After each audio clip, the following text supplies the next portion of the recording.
Bom dia, amados irmãos. Graça e paz da parte de Deus seja com todos vocês, comigo também, com todos nós, em nome do Senhor Jesus Cristo. Amém? Vamos orar? Senhor, nosso Deus e Pai, estamos mais uma vez reunidos na Tua presença, reunidos, ó Deus, como filhos, como igreja, como salvos em Cristo Jesus, para estudar a Tua palavra juntos. Peço a Deus que toda capacitação possível no Espírito Santo nos seja dada a todos que estamos meditando a partir de agora na palavra do Senhor. Dá-nos o entendimento, esclarecimento, conhecimento da Tua vontade, ó Deus. Dá-nos a saber, ó Deus, o que é melhor para nós a partir desta palavra, para este tempo, como igreja do Senhor.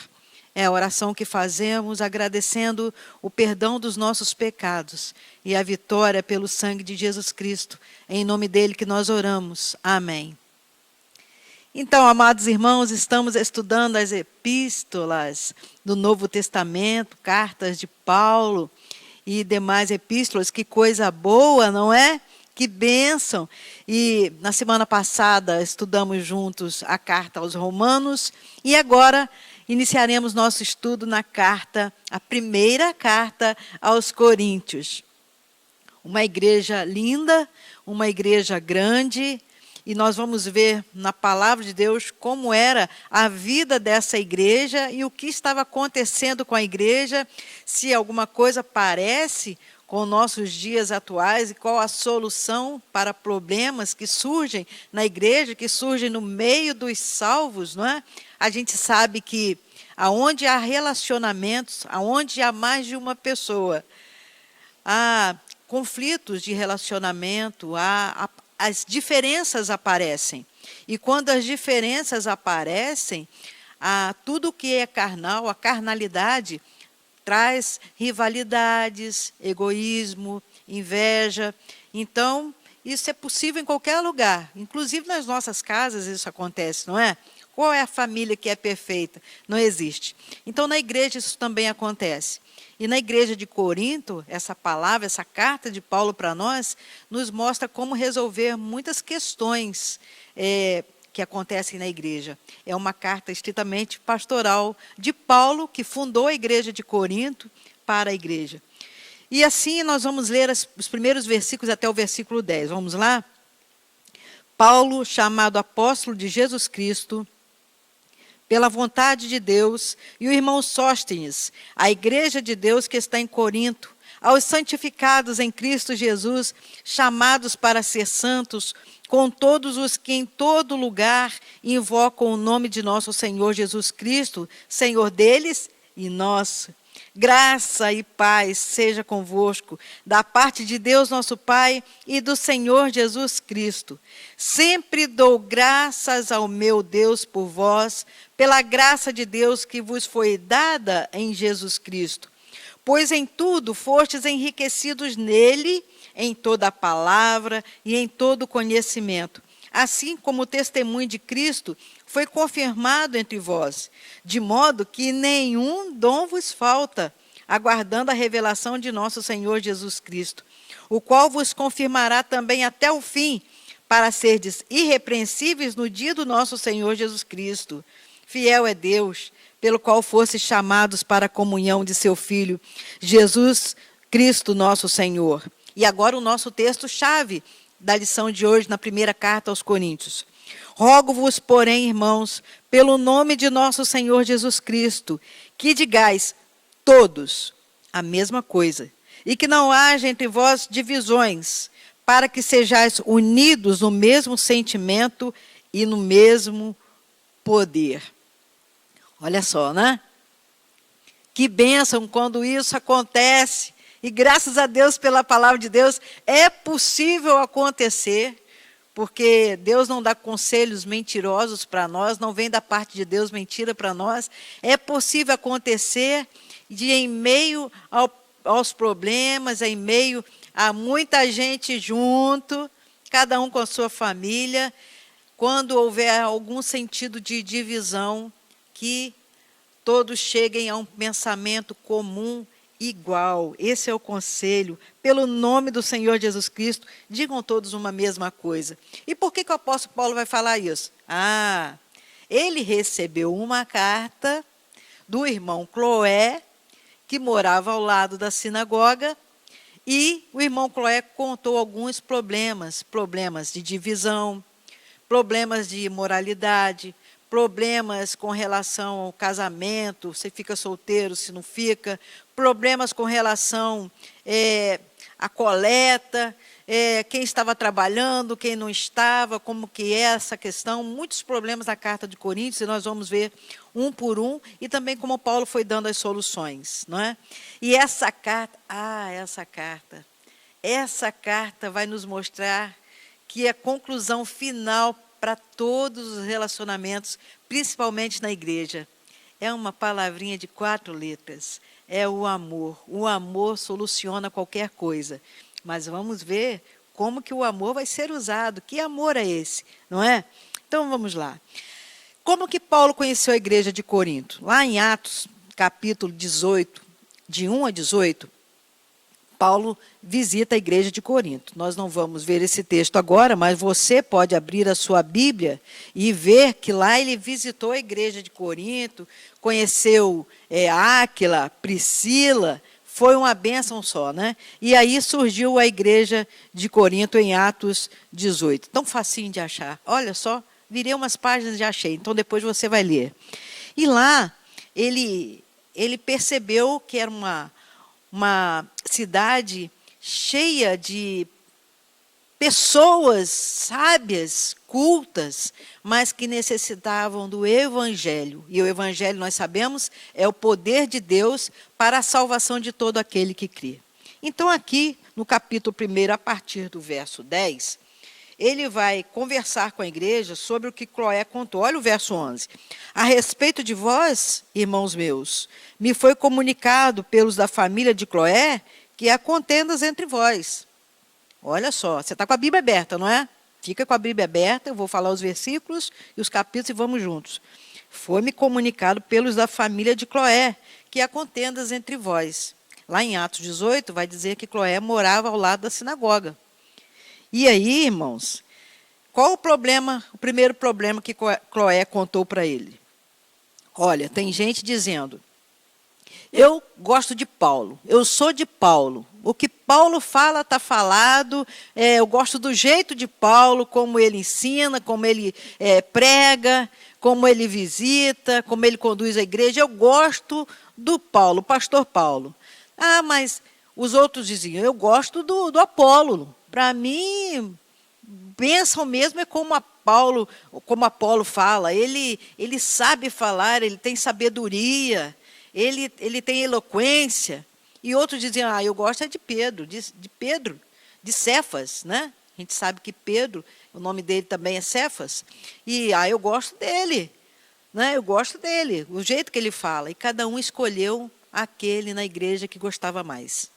E isso é um problema sério, porque para direcionamento da igreja, há líderes espirituais, sim. Mas o cabeça é Cristo.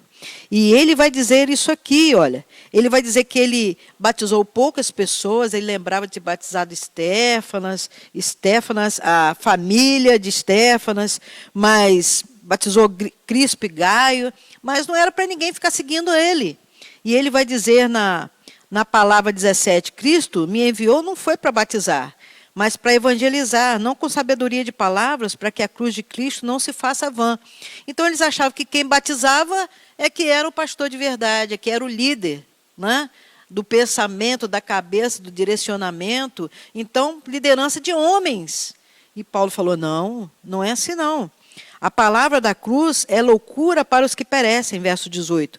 Para nós que somos salvos é o poder de Deus, é a palavra da cruz. E ele diz no verso 19, está escrito, destruirei a sabedoria dos sábios, aniquilarei a inteligência dos inteligentes. Onde está o sábio? Onde está o escriba? Olha o verso 22. Os judeus pedem sinal, os gregos buscam sabedoria. Verso 24, mas para os que são chamados, tanto judeus como gregos, nós pregamos a Cristo crucificado. Ele disse isso no verso 23, poder de Deus, sabedoria de Deus. Para os outros é loucura.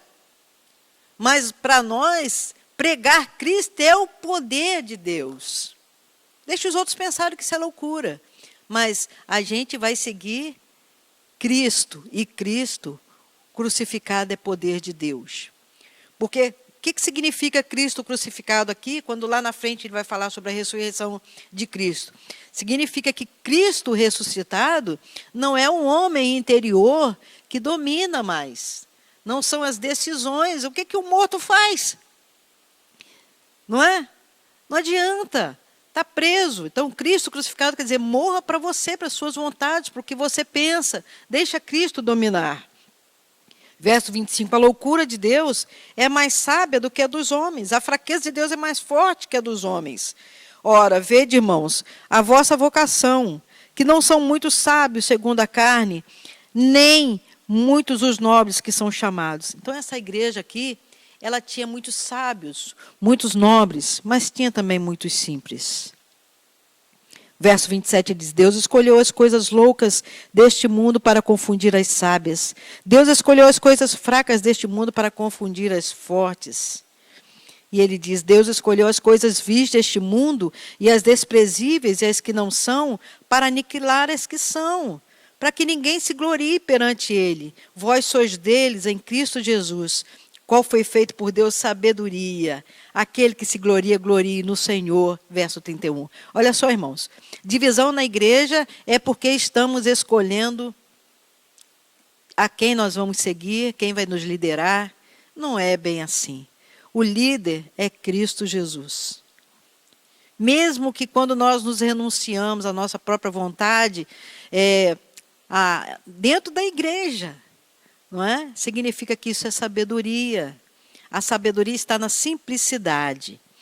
O caráter e a pregação de Paulo no capítulo 2, a sabedoria do Espírito, no capítulo 2, ele vai falar como que ele pregou o evangelho na igreja. Não foi com sublimidade de palavras.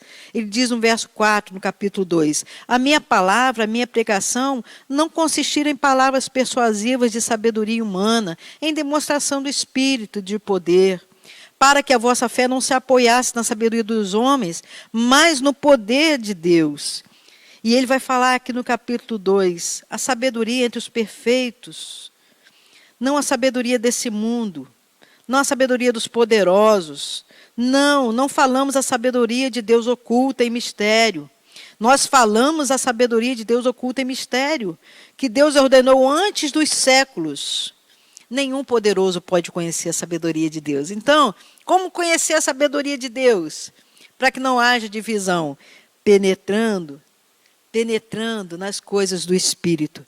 O verso 9 ele diz, olha como está escrito, as coisas que o olho não viu e o ouvido não ouviu e não subiram ao coração do homem são as que Deus preparou para os que as amam. E Deus revela pelo seu Espírito. E como saber as coisas de Deus pelo Espírito de Deus? Como? Ele vai encerrar esse capítulo dizendo, quem conheceu a mente do Senhor para que o possa instruir? Nós temos a mente de Cristo. Então, como conhecer a sabedoria? Com a mente de Cristo. No verso 11, final, ele diz, também ninguém sabe as coisas de Deus, senão o Espírito de Deus. Mas nós não recebemos o Espírito do mundo. Nós já recebemos o Espírito de Deus. É claro, irmãos. Se somos igreja, é porque estamos salvos. Se estamos salvos, significa que temos o Espírito. Se temos o Espírito nos concede a mente de Cristo, a sabedoria do Espírito. Tanto que até para orar é o Espírito que nos ajuda nas nossas fraquezas. Ah, irmãos, quando nós estamos com questões humanas na nossa mente, no nosso coração, isso nos atrapalha ter uma vida de edificação na igreja. As divisões aparecem, os problemas aparecem na igreja por causa das divisões. O capítulo 3 vai falar pelas divisões. Por que acontecem divisões? Ele já fala direto no versículo 1. Irmãos, não vos fui de falar como espirituais, mas como carnais, meninos em Cristo. Verso 3, ainda sois carnais, havendo entre vós inveja, contenda, não sois carnais, não andais segundo os homens. Olha, meus irmãos, Quando a gente diz, e como eles diziam, eu plantei, Apolo regou, mas Deus dá o crescimento, Paulo falou isso. Eu plantei, Apolo regou, Deus dá o crescimento. Quem promove o crescimento na igreja e nos relacionamentos é o próprio Deus. Verso 7 confirma isso. Nem o que planta é alguma coisa, nem o que rega, mas Deus que dá o crescimento. Ele se anula. Ele diz, eu plantei, Apolo regou.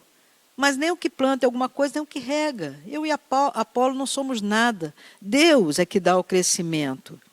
E ele diz no verso 9, nós somos cooperadores de Deus. Vós sois lavoura de Deus, edifício de Deus. Verso 11, ninguém pode pôr outro fundamento além do que já está posto. O fundamento é Jesus Cristo.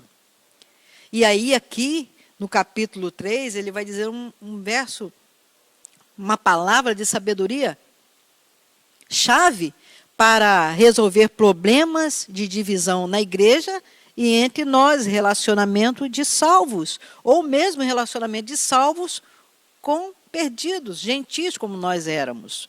Olha o que ele diz no verso 16. Não sabeis vós que sois santuário de Deus e que o Espírito de Deus habita em vós? Se alguém destruir o santuário de Deus, Deus o destruirá, pois o santuário de Deus, que sois vós, é sagrado. Quer dizer, nós precisamos ter sabedoria para viver uns com os outros, porque o nosso corpo é sagrado, é o templo do Espírito Santo, e se eu sou o templo do Espírito Santo, o meu irmão também é. Pastor é, o diácono é, o líder de PGM é, o líder ministerial é, o irmão intercessor é, o irmão adorador é, e estão eles sentados aqui, servindo a Cristo, juntos estamos aqui. Somos todos nós, temos todos nós o Espírito Santo, somos o corpo, o templo do Espírito Santo, habita em nós. E quando estamos juntos, então, perfeita unidade de Cristo. Não pode haver divisão no corpo. Não pode haver. Verso 21, ele diz, ninguém se glorie nos homens, tudo é vosso. Seja Paulo, seja Apolo, seja Cefas, seja o mundo, seja a vida, seja a morte, seja o presente, seja o futuro, tudo é vosso, vós de Cristo e Cristo de Deus. E ele vai aconselhando aos discípulos. No capítulo 4, ele dá tantos conselhos bons acerca de como ele mesmo participa dessa sabedoria de Cristo como dispenseiro de Deus. E ele diz no verso 10, nós somos loucos por amor a Cristo. Eu trabalho, eu me fadigo, já fui difamado, já fui consolado, verso 13.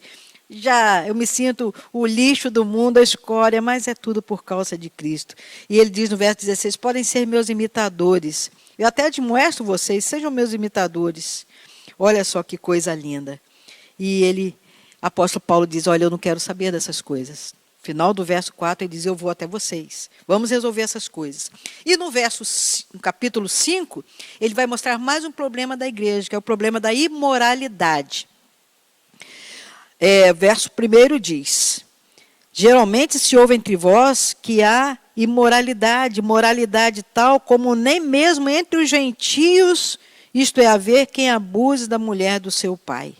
Estais inchados, nem mesmo no vosso entre vós, vos entristecestes para que fosse tirado do vosso meio quem cometeu tal ação.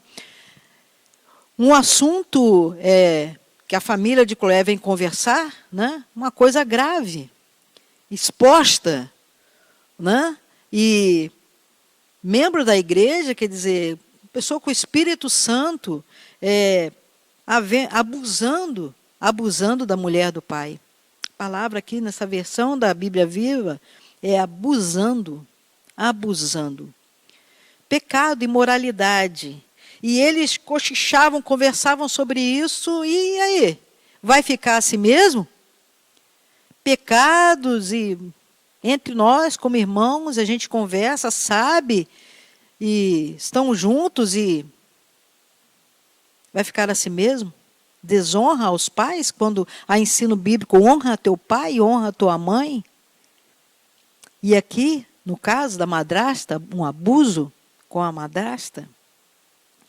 E ele diz no verso 3, 4 e 5, eu, na verdade, ainda que ausente no corpo, mas presente no espírito, já determinei, como se estivesse presente, que o que tal ato praticou, mesmo se foi uma vez só, praticou, em nome de nosso Senhor Jesus Cristo, juntos vós o meu espírito, pelo poder de nosso Senhor Jesus Cristo, seja entregue a Satanás para a destruição da carne, para que o espírito seja salvo no dia do Senhor. O que o apóstolo Paulo está nos aconselhando aqui, nos ensinando acerca da imoralidade?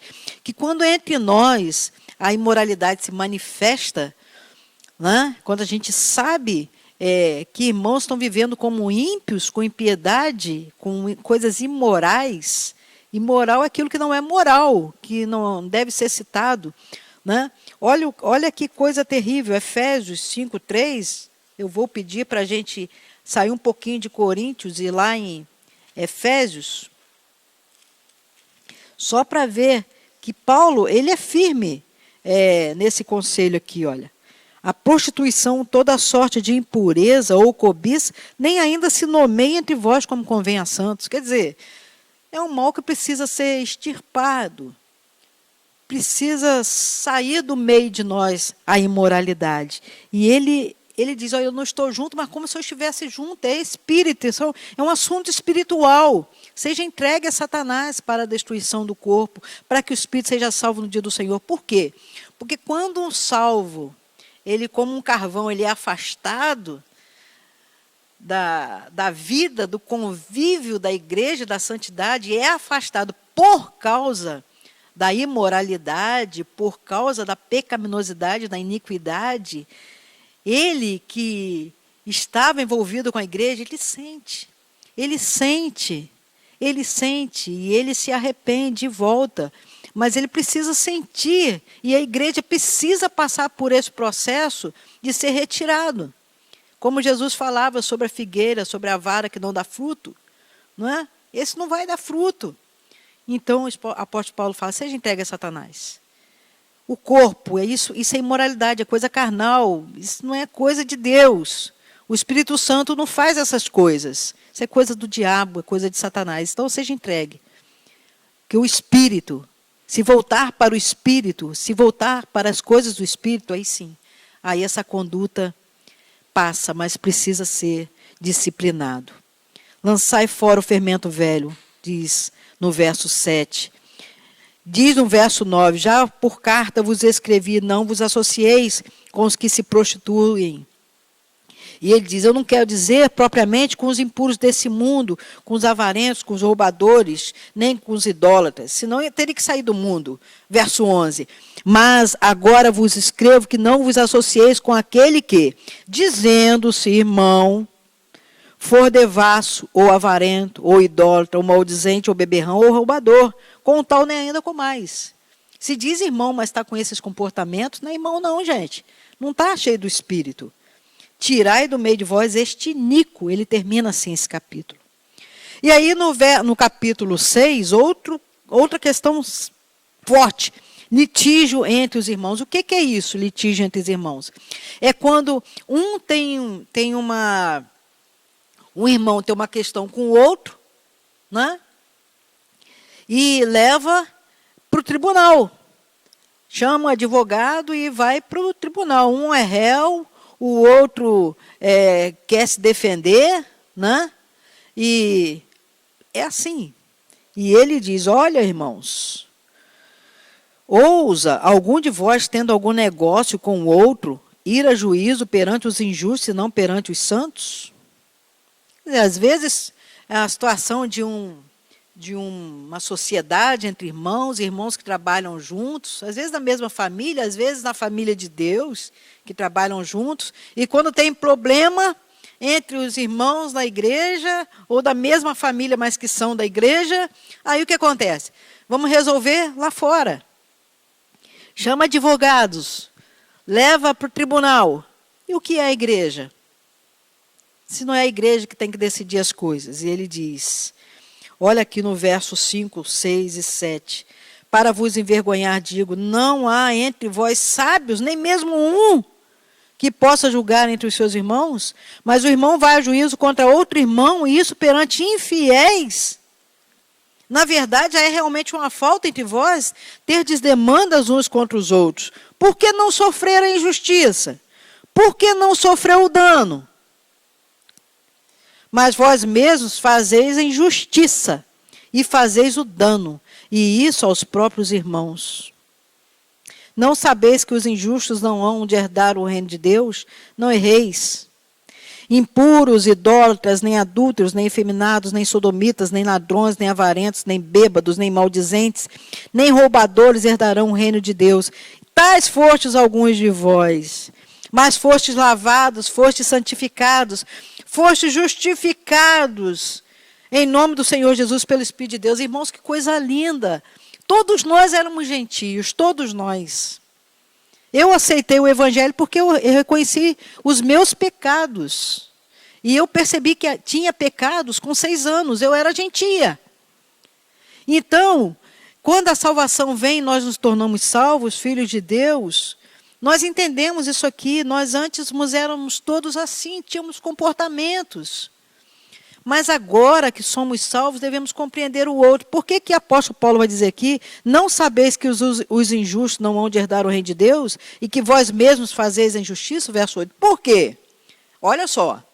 Se tem um problema entre 2 irmãos e se leva a juízo, um irmão contra o outro perante o infiel, qual é a decisão? Um é fiel, o outro não é infiel. Como assim? Como assim? Os 2 têm que ser fiéis. Então é uma questão para se conversar. É para se conversar. E aqui agora ele vai falar, todas as coisas me são lícitas, não me deixará dominar por nenhuma. Há um poder entre nós como igreja que nos ajuda a resolver tudo. Verso 14, o Deus que ressuscitou o Senhor também nos ressuscitará pelo seu poder. Ele vai falar sobre questões como alimento, como imoralidade, questões que estavam acontecendo na igreja, o que eu vou comer, o que eu não vou comer. Eu posso ter relacionamento com quem não é do Senhor, quem não é, e ele vai dizer, vocês têm que estar unidos pelo Senhor. Verso 17, o que se une ao Senhor é um espírito com ele. Fugir da prostituição. Todo pecado que o homem comete é fora do corpo. O que se prostitui é o próprio corpo. Não sabeis que o vosso corpo, o nosso corpo, é santuário do Espírito Santo que habita em nós, proveniente de Deus, não sois de vós mesmos. Fostes comprados por bom preço, glorificai, pois, a Deus no vosso corpo. Ele continua, irmãos. Quer dizer, problemas dentro da igreja, coisas que o apóstolo Paulo ficou sabendo e que precisavam ser resolvidas. Questões de casamento. Vou ficar solteiro, estou casado com quem é ímpio, no capítulo 7. O que eu faço? Eu me separo para ser salvo? E ele vai dizer, não, cada um fica no estado em que foi chamado. Você recebeu Jesus, como é que você estava? Você estava casado com alguém, estava solteiro? Conversa com Deus. E ele vai dar conselhos aqui, ele até diz, olha, são conselhos meus, não são do Senhor. Mas o apóstolo Paulo certamente já tinha sido casado, porque ele pertenceu ao Sinédrio. E aqui ele diz assim, fique comigo, de repente, né, um viúvo já. E agora ele disse, vamos ficar quieto, porque as perseguições estão aí. No capítulo 7, quando ele diz assim, por causa desse tempo que está acontecendo, por causa do que está acontecendo agora, cada um fica no estado que foi chamado, porque nós estamos aqui para servir, para ser igreja. É só ler com calma o capítulo 7, que pelo Espírito Santo de Deus a gente entende que o casamento é bênção, ficar solteiro é bênção, né? Mas tudo que seja no Senhor. Tudo seja no Senhor. Não dá para a gente ler, são 40 versículos. Mas ele diz, olha, acho bom, no verso 26, por causa da presente crise, a crise da perseguição que eles viviam e da imoralidade. O homem permanecer assim como está. Está ligado à mulher? Não busque separar-te. Estás livre de mulher? Não busque casamento. Mas se te casares, não peca. Se a virgem se casar, não peca. Todavia, os tais padecerão tribulações na carne e eu quisera poupá-vos. Não só para aquela época, né, com a perseguição, separar a família, tirar filhos dos pais, tirar a esposa do marido, o marido da esposa. Isso é sofrimento. E hoje em dia também, nós que somos casados, nós sabemos que há tribulações na carne mesmo, por causa das diferenças, mas não deve haver rivalidade, e sim ajuste. No capítulo 8, ele vai falar sobre as coisas sacrificadas a ídolos. Por quê? Ora, no tocante às coisas sacrificadas aos ídolos, sabemos que todos temos ciência, e a ciência incha, mas o amor edifica. Quer dizer, todo mundo sabe qual comida que abençoa, qual comida que faz mal ao organismo. A ciência ensina, todo mundo sabe, e tem comidas sacrificadas a ídolos, né? E o povo lá, eles vinham de uma cultura como gentios, né? Ele diz aqui, olha, verso 4, quanto ao comer das coisas sacrificadas ao ídolos, sabemos que o ídolo nada é no mundo, e que não há outro Deus senão um só. Pois ainda que haja alguns que se chamem deuses, quer no céu, quer na terra, como há muitos deuses e muitos senhores, todavia para nós há um só Deus, o Pai de todos, e quem é tudo e para quem nós vivemos, e um só Senhor, Jesus Cristo, pelo qual são todas as coisas e nós também por Ele. E ele diz no verso 7, alguns há que estão acostumados até agora com o ídolo, comem coisas sacrificadas ao ídolo, e a sua consciência, sendo fraca, fica contaminada. Ora, a comida não nos faz agradáveis a Deus. Se comemos, nada temos demais. E se não comemos, também nada nos falta. Mas vede que essa liberdade não seja de alguma coisa motivo de tropeço para os fracos. Ele vai trazer solução para esse problema acerca da comida, por mais interessante que seja, no capítulo 11, quando ele vai falar sobre a ceia do Senhor. Como ele vai falar que com o amor, lembrando de Cristo, tudo se ajeita, não é? A gente não escandaliza o irmão. Verso 9. Vede, essa liberdade não seja de alguma maneira motivo de tropeço para os fracos. Pois se alguém te vir, a ti que tem ciência, à mesa em tempo de ídolos, não será a consciência do que é fraco induzido a comer das coisas sacrificadas aos ídolos? Assim, pela tua ciência, perecerá o irmão fraco, por quem Cristo morreu. Ora, pecando assim contra os irmãos e ferindo a sua fraca consciência, pecais contra Cristo. Pelo que, se a comida escandalizar o meu irmão, nunca mais comerei carne, para que meu irmão não se escandalize. Lá, irmãos, na igreja de Corinto, segundo estudos, as carnes eram sacrificadas aos ídolos. Né? E então, quando eles iam comprar a carne, ter a carne, eles sabiam que aquela carne tinha sido sacrificada aos ídolos. E aí? Não vou comer mais carne.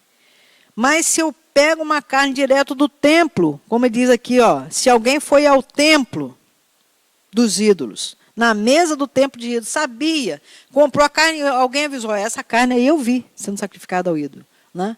Não veio do matadouro, não veio do criador, nada. Então, se aquele irmão está com a consciência fraca, abre mão. E olha, né? Se fosse o tempo hoje, carne cara, mas é melhor abrir mão.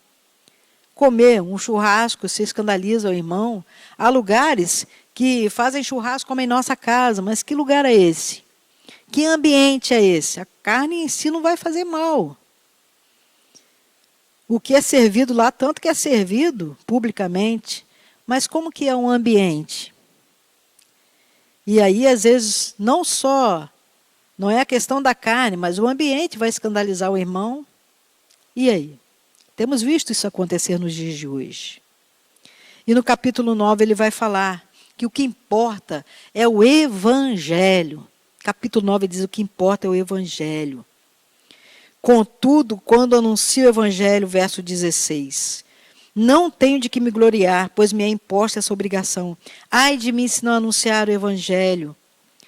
Assim ordenou também o Senhor, verso 14, aos que anunciam do evangelho, que vivam do evangelho.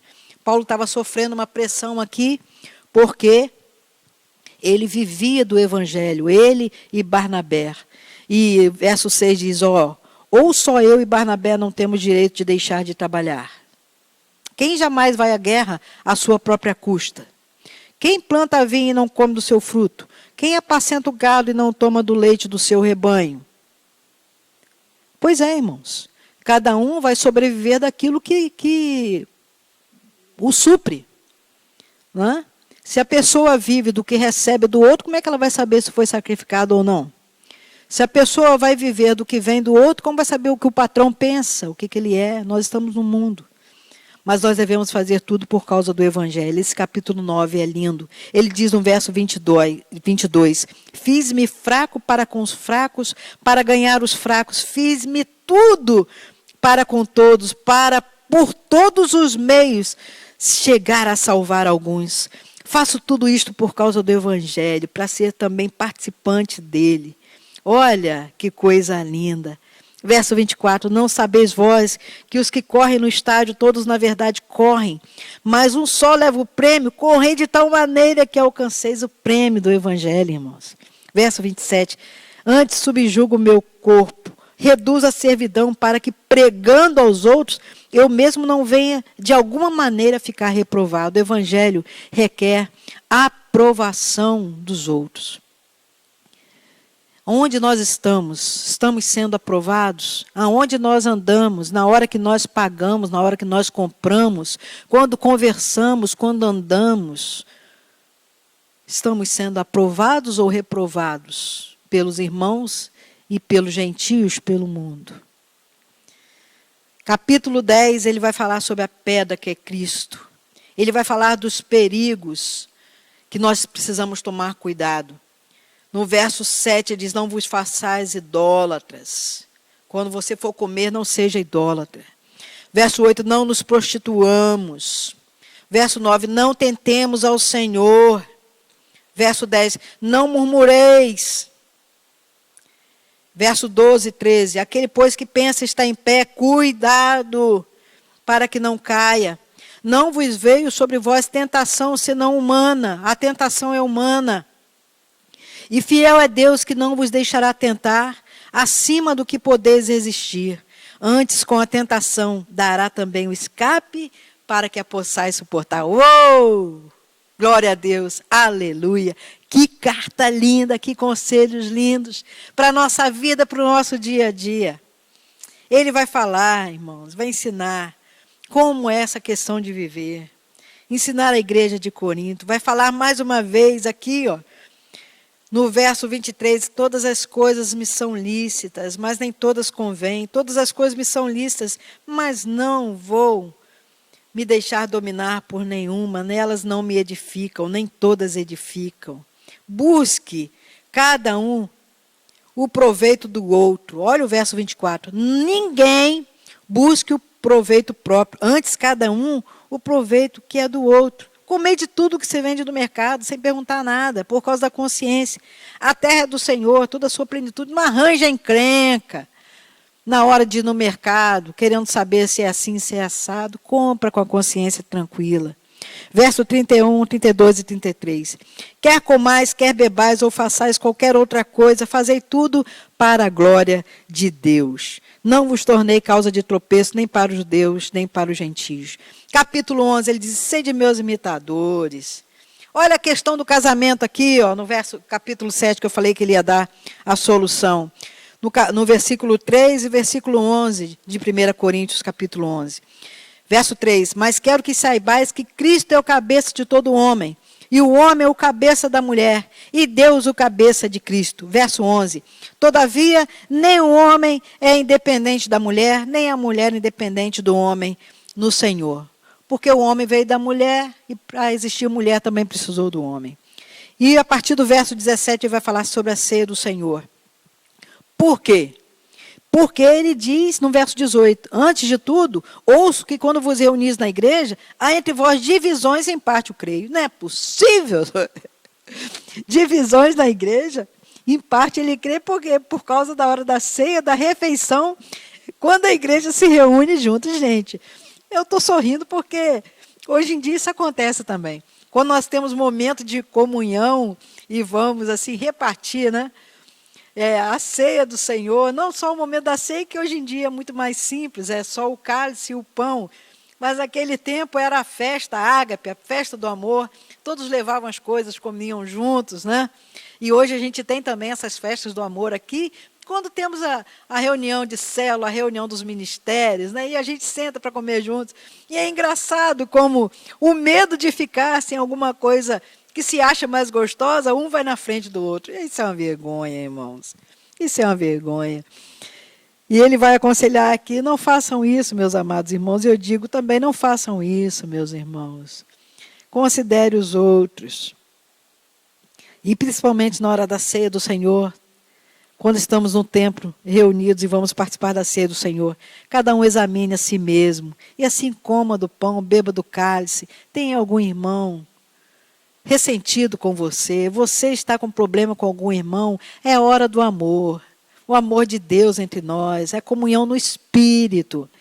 Comunhão que se expressa na carne também, a carne dominada pelo Espírito, na hora da festa do amor. Como que vai ter um contra o outro? Não pode, meu irmão, minha irmã, não pode. Temos que estar bem uns com os outros. Temos que estar bem. Examine-se o homem a si mesmo antes de comer o pão e beber do cálice. Verso 33 podia ser o texto áureo da nossa vida. Portanto, meus irmãos, quando vos reunis para comer, esperai uns pelos outros. Se alguém tiver fome, coma em casa, para que não vos ajunteis para a condenação. A gente vê aqui, a partir do capítulo 12, 3 ações espirituais. Estamos já chegando para o final. No capítulo 12, o poder do Espírito Santo está sobre nós, está sobre a igreja, através dos dons espirituais. Diversidade de dons, mas os dons não são poder de nós. Não é porque nós temos algum poder para ele, é do Espírito. O dom é do Espírito que habita em nós, por causa da salvação em Cristo Jesus. É o Espírito em nós que tem poder. Poder que produz dons. E cada irmão tem seu dom, seus dons, porque o Espírito Santo produz poder. Poder para pastorear, poder para ensinar, poder de curar, poder de compreender, poder de servir. A gente vê aqui no início dessa carta, o apóstolo Paulo diz no verso 7 de 1 Coríntios 1, nenhum dom vos falta. A igreja de Corinto, quando ele deixou a igreja de Corinto arrumada, ele percebeu que existia dons ali, todos os dons de serviço, de ensino, de ministério. Existiam ali todos eles. E ele diz, olha, mesmo assim, um não é melhor que o outro. Verso 11, um só e o mesmo Espírito, um só.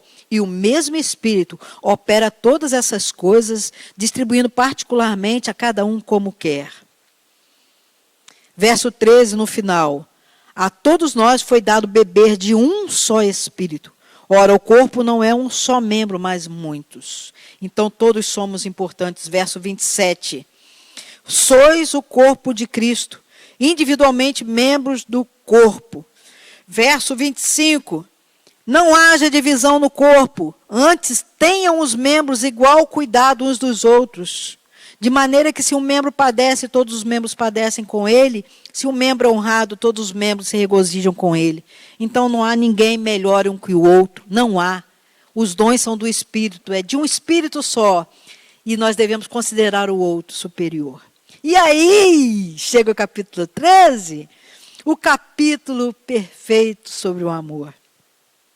Solução para os problemas. No capítulo 12, solução para os problemas. O poder do Espírito Santo está em nós como igreja, através dos dons espirituais. Mas ele termina assim, verso 31 do capítulo 12. Procurai com zelo os melhores dons. Eu vou mostrar um caminho mais excelente. E aí chega no capítulo 13, que é a solução do problema.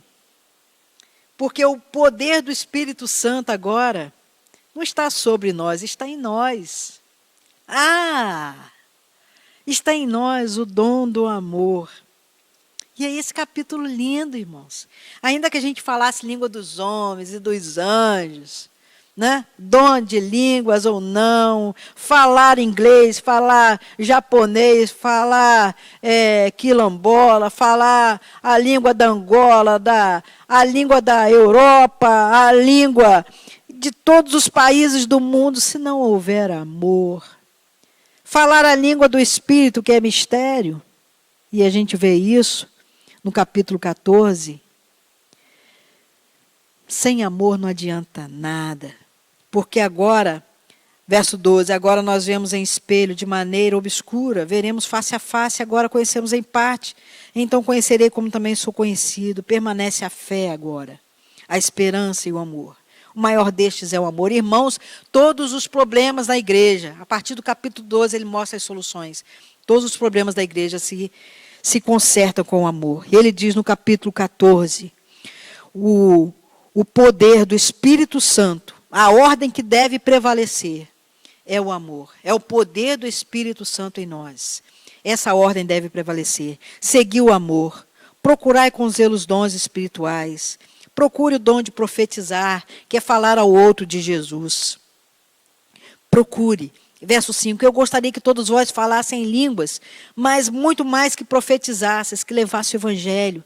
O que profetiza é maior do que o que fala em línguas, a não ser que também interprete para que a igreja seja edificada. O que importa é a edificação da igreja. O que importa é a edificação da igreja. O amor, a ordem do Espírito Santo do amor deve prevalecer entre nós. Há 3 princípios. O nosso lucro de ter dons é a salvação dos homens. Glorificar a Deus e não buscar o próprio interesse. E aí a gente chega aqui vendo que a ordem no culto, Deus não é Deus de confusão, no verso 33 do 1 Coríntios 14. Deus não é Deus de confusão, é Deus de paz. A igreja deve ser todos em paz. Quem entrar na igreja deve ser edificado. Verso 23 e 24, se toda a igreja se congregar em um lugar, e todos falarem em línguas, todos falando em língua, imagina, e entrarem indoutos ou incrédulos, não dirão que nós estamos loucos? Mas se todos profetizarem, se todos forem falar de Jesus com os incrédulos, com os indoutos, por todos é convencido, por todos é julgado. Os segredos do seu coração ficarão manifestos. E assim, lançando-se sobre o seu rosto, adorará a Deus, declarando que Deus está verdadeiramente entre vós. Solução, irmãos, para a confusão no meio dos dons. E aí no capítulo 15, o capítulo lindo, que pena que a gente não vai ter tempo para ler, mas fala sobre a ressurreição. Por quê? Porque Paulo ficou sabendo que existia gente na igreja que não acreditava que Jesus ressuscitou. E ele diz 3 problemas. 3 problemas. Verso 13, 14 e 15. Do capítulo 15. Se não há ressurreição de mortos, Cristo não ressurgiu. Se Cristo não ressurgiu, logo é vã a nossa pregação e também é vã a vossa fé. E se Cristo não ressurgiu, somos considerados como falsas testemunhas de Deus, pois testificamos contra Deus, porque Deus ressuscitou a Cristo, ao qual, porém, não ressuscitou, se na verdade os mortos não são ressuscitados. Se os mortos não são ressuscitados, Cristo não foi ressuscitado. Se Cristo não for ressuscitado, é vã a vossa fé. E nós permanecemos no pecado. Ah, meu irmão, não acreditar que Cristo ressuscitou, nós estamos em pecado. E quem está em pecado não pode herdar o reino de Deus, e isso é um perigo. Então ele diz, não, tem um último inimigo a ser destruído. Verso 26, ora, o último inimigo há de ser destruído, é a morte, pois todas as coisas sujeitou debaixo dos seus pés. Ele sujeitou todas as coisas debaixo dos seus pés. A morte também está sujeita a ele.